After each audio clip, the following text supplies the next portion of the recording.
gosh. Hi, how are you? How have you been? You know, it's been a while since I've been here, huh? I hope all of my witches and warlocks had a wonderful holiday and new year. I didn't so much. I don't know if you saw the post I put up. I was incredibly sick for Christmas. I am so sad about it. I'm going to update you guys. Oh, by the way, I should say what we're doing. We are going to be reading from Reddit today, and we are going to be reading about some bad parents and one husband. If you want to skip small talk, go to this right here to jump right into our posts. So I got incredibly sick at it's probably like 10 or 11 o'clock at night. I was laying in bed. I was just kind of scrolling. All of a sudden I swallowed and my throat hurt really bad. And I'm like, okay, wait a minute. Is this the serious sore throat? Or is this like when you kind of have one, but then, it goes away? So I started drinking some water and I'm like, oh, my throat hurts really bad. The next morning, it was like I was trying to swallow shards of glass. It was horrible. Also, now I have a really bad fever. So as the day started going on, you can just feel like when when it's like coming on, now my body's starting to hurt. My back is starting to hurt. I'm starting to feel very lethargic. I am like really sick. And not just sick, like, oh, I have a cold. I'm like, I can't even lift my head off the pillow. I'm really sick. So it was like 1 o'clock in the afternoon, I think, and I started throwing up. It was like every half hour. So now at this point, I've got a horrible sore throat. I have a really bad fever. I have chills. I'm throwing up. So I actually called my doctor. He went ahead and he sent in a Z-Pack to my pharmacy. My husband went and picked it up.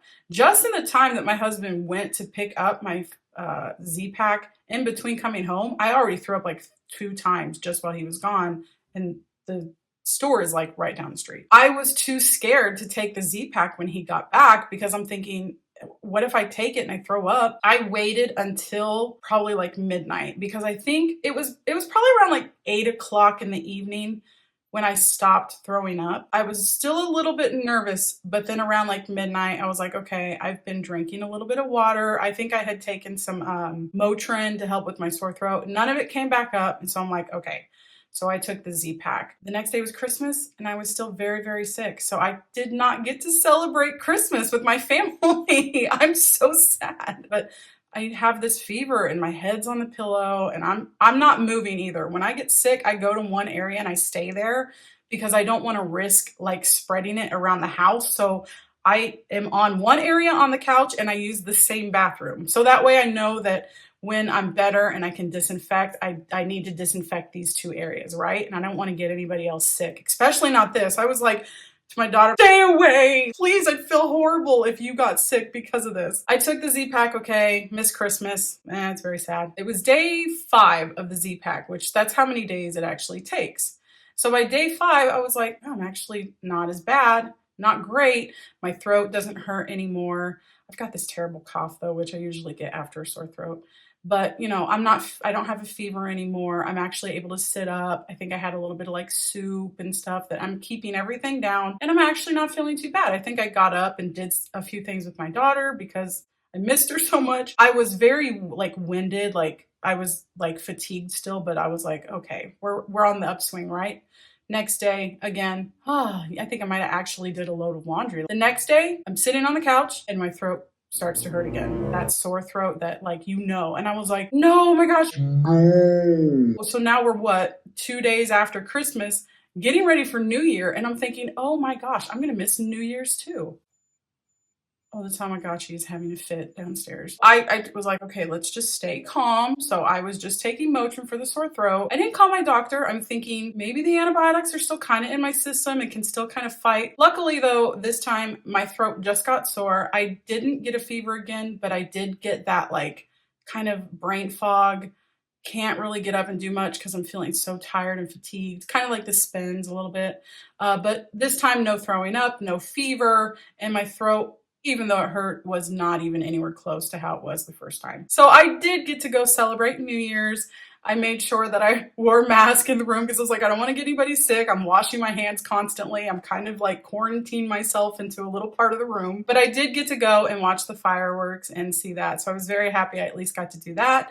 And the next day I was feeling a little bit better. So I did get to go walk around the Encore. Some of the pictures we got were really, really beautiful. I didn't have a bad New Year's, actually. I had a really good New Year. Actually, and I had a salad there. Food is expensive, but I had a wedge salad with steak. It was phenomenal. The steak was so tender and just melted in my mouth. It was like the first thing I ate for like 7 days, and I'm like, this is the best thing I've ever eaten in my life. So anyway, I am back and I am still I'm not completely there yet. My appetite is still a little bit shaky, and I don't know if you can hear it, but I still kind of have like a congestion kind of drainage thing going on, but sore throat's gone. My head feels much better. My energy coming back. So I am feeling a lot better. And I just wanted to say thank you to everybody that sent well wishes, especially Gabriel, who told me not to stress so much about coming back, because I was like, I need to get back to work. And he was like, why don't you just, or she, I actually don't know, but they were like, why don't you just take the week off and come back after the new year, just be with your family and just rest.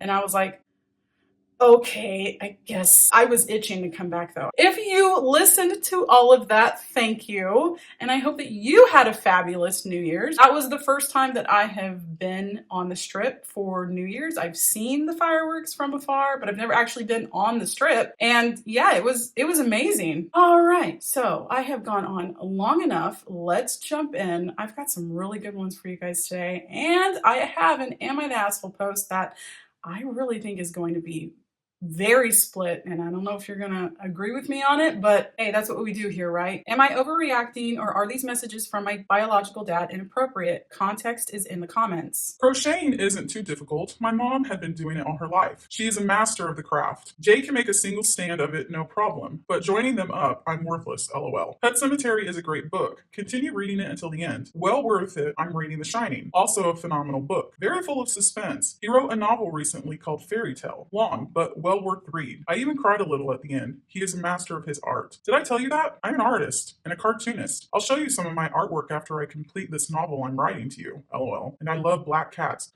Me too. I had one with 3 white hairs on his chest. I bought him a play toy, a stuffed hedgehog. I'd throw it, he'd run and tackle it, and play fetch. Damn good cat. I miss him. I have to say that I love talking to you. You are so calming to me. You are very soothing. It's a bit early for this, but I really do love to read what your hands lovingly write. I'm really starting to love everything about you.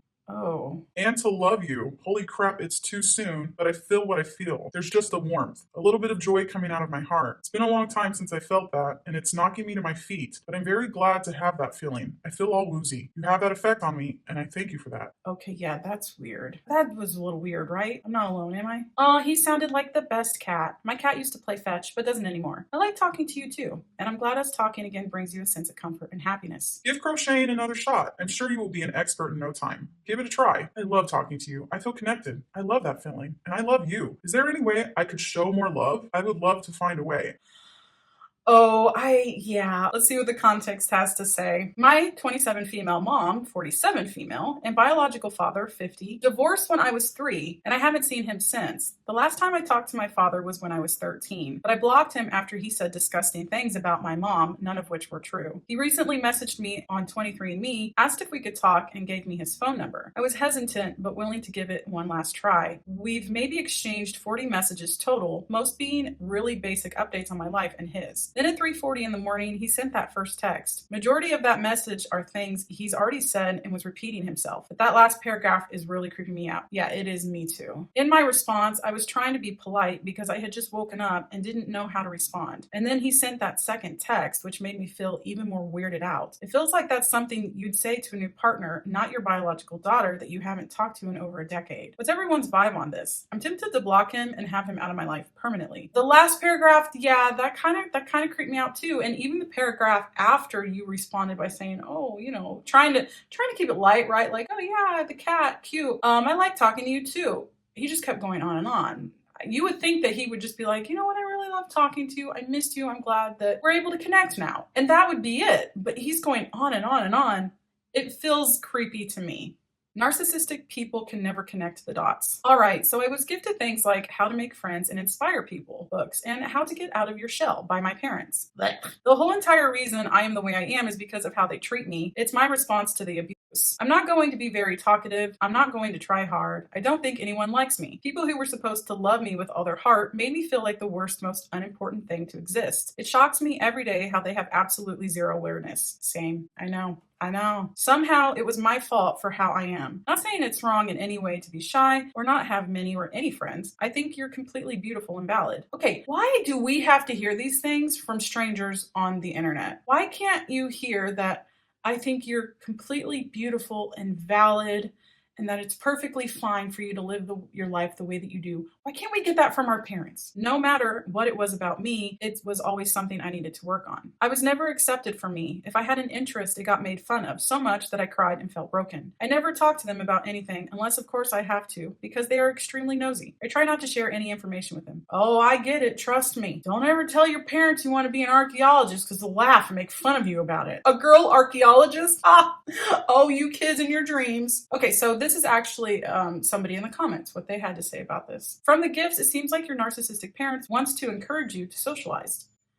Shut up, baby Tamagotchi. Many people believe they should actively pursue socializing, but they often miss the true essence of it. Socializing is not something you need to chase. It naturally happens once you recognize your own value, both to yourself and to others. The first step is to focus on becoming useful to yourself, and in doing so, you'll often find acceptance among your colleagues and within society. Personally, my closest friends are my colleagues. I see them every day, collaborate on tasks, and over time, we have come to understand each other's ways of thinking. That's my 2 cents of thought. Well, person that I decided to keep anonymous, I agree with you. I remember my mom always telling me, you need to have more friends. And I remember I just looked at my mom and I went, no, I don't. I don't need that. Maybe you need that, but I don't. And I think she was like shocked and taken aback because I never talked to her like that. But I am. I'm thinking, no, I don't need that.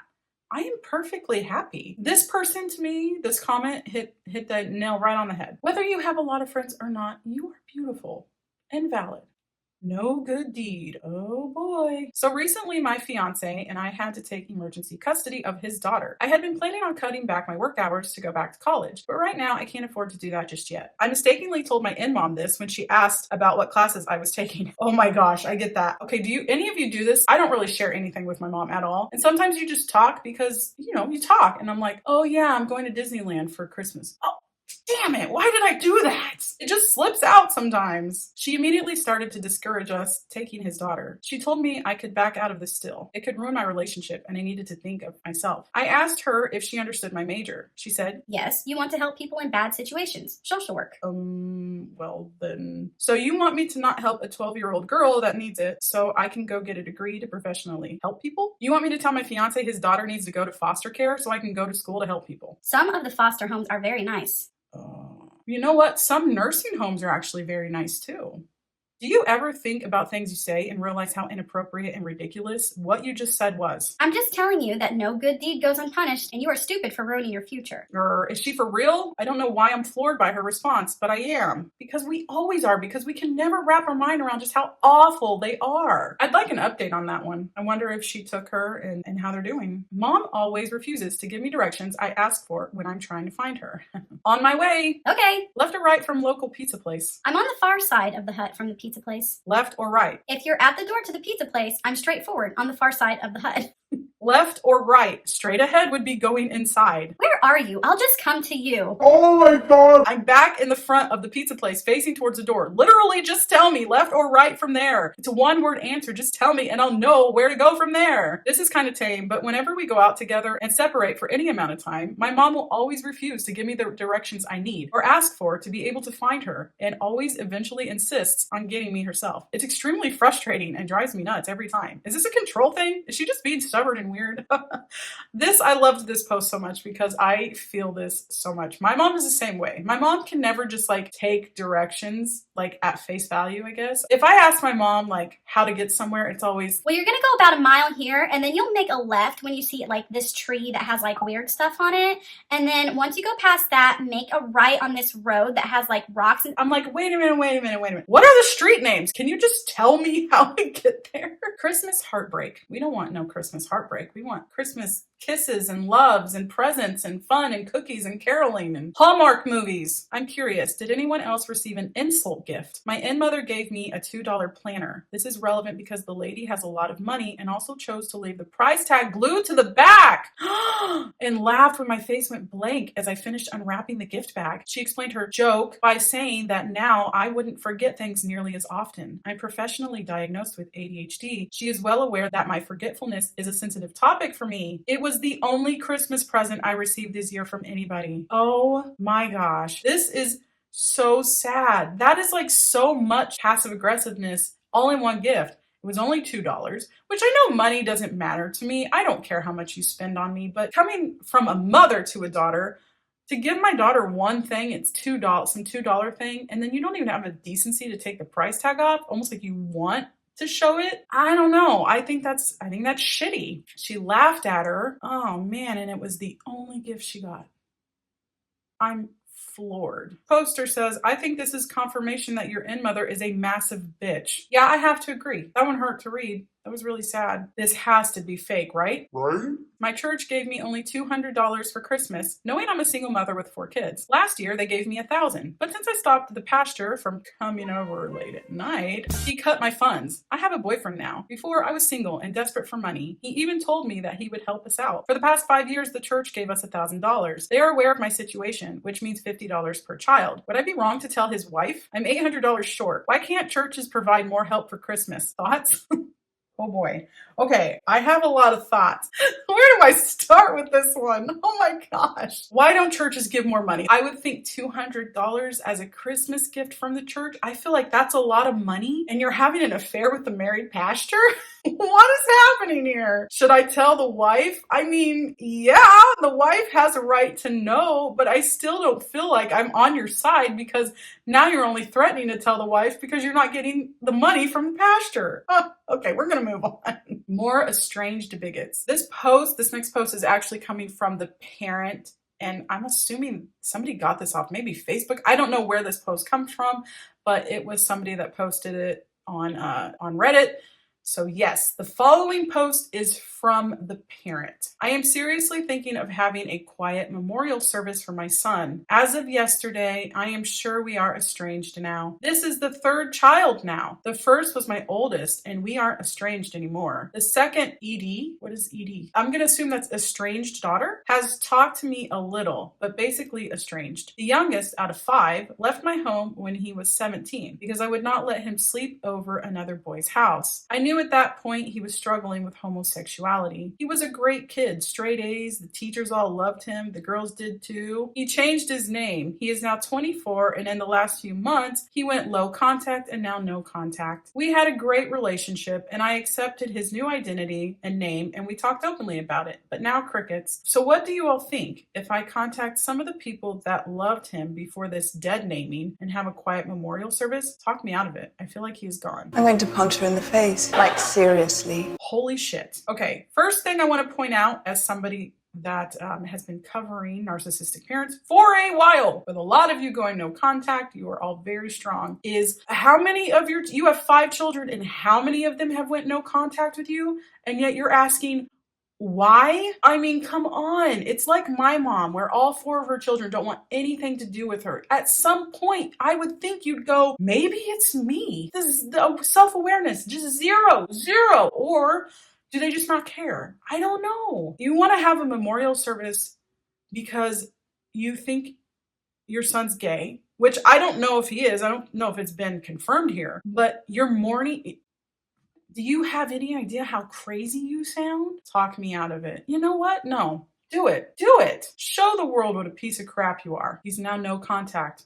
I am so... Wait, is it he or she? Oh, great. Now I feel like an asshole. You are a shitty parent to even think about having a memorial service for your child because you are unhappy with the sexuality. He's 24. He's an adult. He can do whatever he wants, or she, or they, but to actually have a memorial service when you have a perfectly healthy child that is hopefully happy, when there is so many mamas out there that have buried their babies, you are the biggest piece of trash I think I've ever read on this channel. And I am very upset by this post. Edie, estranged daughter. Oh, yeah. Yeah. Okay. That is what that means. I knew that. I figured it out. I read it and I can read words and sometimes they make sense in my brain. Am I the asshole for telling my mom to tell her boyfriend to stop telling me what to do? I, 20 female, have been starting to get really annoyed by my mom's new boyfriend. At first, he was cool, but now I feel as though he is overstepping. My parents got divorced only a year and a half ago, and my mom and her boyfriend have been together for roughly 6 months now. Of course, I am happy that she found someone new, but his actions are bothering me. It started after she told him about an argument we had, and he randomly told me to be graceful to those around me. During my teenage years, my mom and I would argue a lot. It was nothing out of the normal mother-teenage-daughter conflicts. I'll admit I do still have a bit of resentment towards her for some of the things that she has done and said, but I am working on it with therapy. We are good for the most part, but sometimes she will have an attitude, and I will use attitude back at her, which she probably told him and prompted him to say that. Either way, though, I think it is none of his business. The arguments I go through with my mom. The next thing that bothered me was on Thanksgiving, when I was upset because of an argument with my boyfriend. I needed some extra time to collect myself before going down to the table. My mom called me over the phone to come, and I didn't go immediately, but I said, give me a few more minutes. It was then when I got a knock at the door, and I said, who is it? Please don't come in right now. And her boyfriend burst through the door anyway, and kept telling me to come downstairs right now. Okay, I don't like that. That rubbed me the wrong way completely. And I was even more upset and hated being downstairs after that. The last thing that happened with him was this evening, when we went out to eat for Christmas Eve, and we had all finished eating, so I slipped away to the bathroom to check my phone. My boyfriend was asking me about something important, so I continued replying when I got back to the table. I wasn't even 1 minute of me still being on my phone when he told me to put it away. I said I will and continued to text because I was just aggravated. My parents raised me to have manners, and they never banned me from using my phone completely at the table, just not excessively, which I knew not to do anyways, and that was not what I was doing. The rest of the time I just stayed quiet and couldn't wait to go home. When I got home, I told her to tell him to stop telling me what to do, to which she replied, you tell him, and she seemed mad. Okay, so honestly, yeah, I don't like that your stepdad just walked into your room without knocking. Oh, he did knock, but then he just came right in without you saying come in. Not okay. You could have been freaking naked for all he knows. I don't think what he said about the be graceful thing was that bad. I mean, it just sounds like advice that people give people, like, you know what, try to just be mature and handle it with grace. Yeah, that doesn't really seem to be a big deal to me. For your mom to say you tell him, I don't like that. If my daughter came to me, I don't care how old she is, if my daughter came to me and said, hey, mom, I don't like the way that your boyfriend is acting or talking to me, can you talk to him? I'd say, yes. In fact, why don't we all sit down and talk? So I don't think you're the asshole. I can't even take my medicine in peace. I can't stand my narcissistic mother. I went downstairs earlier to take my medication because I have a bad infection and I'm in severe pain. She had guests over, her cousin, his wife, and their child, and they had dinner together. I didn't join them, nor was I invited. I'm sorry, what? In your own home? You weren't invited to dinner? So I stayed in my room to rest. I tried to nap, but the pain made it difficult, and I couldn't take my next dose of medicine yet. I haven't eaten much today since I feel so unwell, but when the time came, I went downstairs to take my antibiotics and paracetamol. What is that? What is paracetamol? Oh, it's a painkiller, a synthetic compound used as a drug to relieve and reduce fever, usually taken in tablet form. Hey, we always learn something new here, don't we? As soon as I walked into the room, I greeted everyone and went to the fridge. That's when I heard my cousin's wife say, oh, she only came down for food. I beg your pardon? Shut up, cousin's wife. Even if that is the only reason she came down, who cares? Mind you, I've been downstairs several times today, but I spent the evening resting upstairs because I'm tired and sick. I feel you. I wasn't even getting food. I was taking my medication, which was obvious since I grabbed water and my meds from the fridge. Who cares? It's none of their business. Why'd she even say that? What boohead? Then my narcissistic mother chimed in with, Yep, this is what I'm talking about. It's always like this with her. It wasn't like this in our day. oh my God. My cousin's wife added something about her own daughter, and my mother responded, I feel like padlocking the door?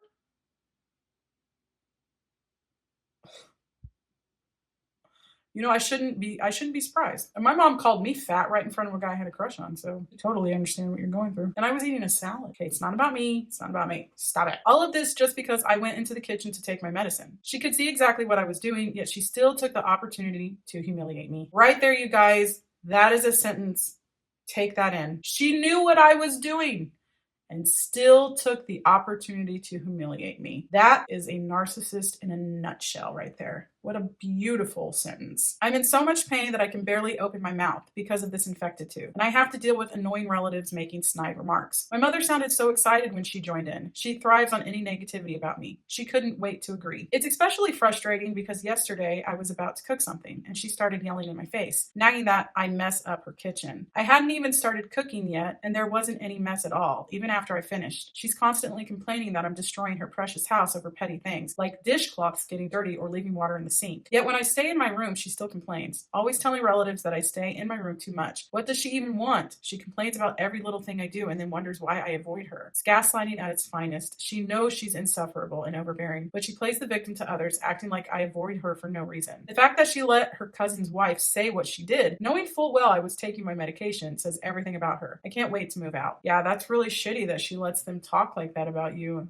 They even said that. Why would they even say that? She only came down for food. It's my house, bitch. Yeah, I do what I want. Would I be the asshole if I don't include my wife on a trip I planned for my friend? Okay, so this is a little bit less what we do here. This is actually a little bit more of a Charlotte Dober post, but I got this morning in an email. Not to me, it's just an email, a Reddit email, and so I clicked on it and this was just like the featured post. I have to read this, you guys, because I was fuming after I read it. Would I be the asshole if I don't include my wife on a trip I planned for my friend? I, 30 male, have been friends with A, 29 female, since we were 15, 16 years old. When we were still teenagers, A picked up smoking from her friends. She didn't do it much, and she said she knew the risks and wanted to stop. As encouragement to get her to quit, I made a deal with her. We both share a love of cars and motorsports, so the deal was that if she never picked up a cigarette again, I would fly us out to and get grandstand tickets for her favorite F1 race. Obviously, once we were older and not broke teenagers. Admittedly, 16-year-old me did not take all the costs into consideration, but I still wanted to uphold my end of the deal. A and I have always had a sibling-like relationship, and my wife knows that. Nothing has ever happened between us, and A even helped to set me up with my now wife, 30 female, and was a groomswoman at the wedding. This year, the time finally came when I had the money, time, and circumstances for this trip. My wife has always known about this deal I have with A since we met 9 years ago. She's never had a problem with it and even found it wholesome in her words. Her and A have a good relationship. They aren't best friends or anything, but they get along quite well. Anyway, in September, I booked the tickets to the race as well as flights, and the trip is going to be around A's birthday next year. I had always thought that it was known that the trip was going to be just me and A as per the deal we made ages ago. And when I was booking the tickets in September, I mentioned this and my wife had zero problems with it. Then a couple days ago, my wife mentions how she's so excited for the trip, and I gently let her know that I have only booked 2 tickets for the race and the flights. She was upset about this, and I was really confused because I thought I had made it clear that this trip was for A and it would be just the 2 of us. She asked me if I could add another ticket to the race, but it's all sold out, so I can't really. And then she asked if I could add another plane ticket anyway, and I'm not inclined to do that and I know this sounds childish, but this was a me and A thing since we made the deal. My wife has seemed really upset about this and is barely talking to me. And the one time we have seen A since then, she was very cold towards her. I don't know if she doesn't trust me or if it's because of some like insecurity or something. Would I be the asshole if I don't include my wife? Yes, but there is some more context that I would like to add, or well, that he added that I will read to you. Edit, yes, I had a big fat sit down conversation with my wife about this before I booked anything. Sure, Jan.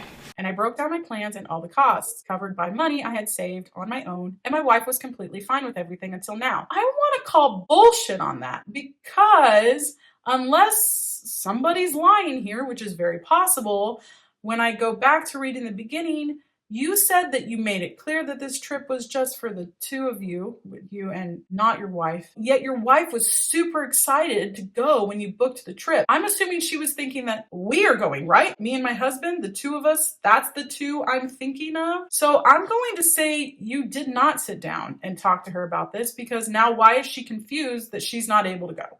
Edit 2. Talk to my wife and currently booking her onto our flight and my hotel room. I guess I can see where people are coming from with the you're the asshole judgment, but I still think she should have said she wanted to come sooner as I did make it clear. Because like I said, and people seem to be overlooking, I clearly communicated everything with her, told her all the details and everything. She was fine with it until she wasn't. Right, until she just decided she was insecure. Yeah, I'm not buying it. Edit 3. OP's wife is also a stay-at-home wife. He didn't save his money, he saved their money. Use that in your judgment.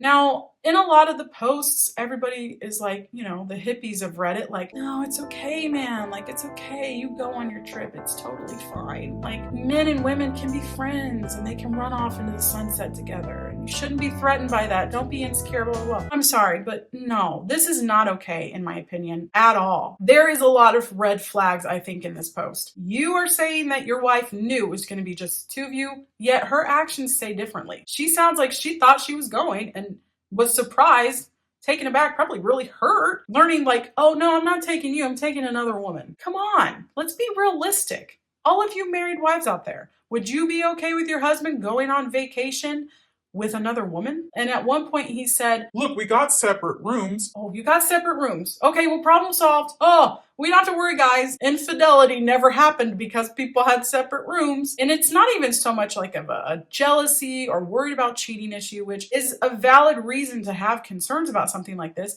I'd be pissed that my husband's planned this insane vacation and never once took me into consideration for it. Your wife needs to come first in everything, no matter what. And even if you want to keep true on your word on this, which is fine, your wife is part of the picture now and she needs to be going with you. Why do you not want your wife there?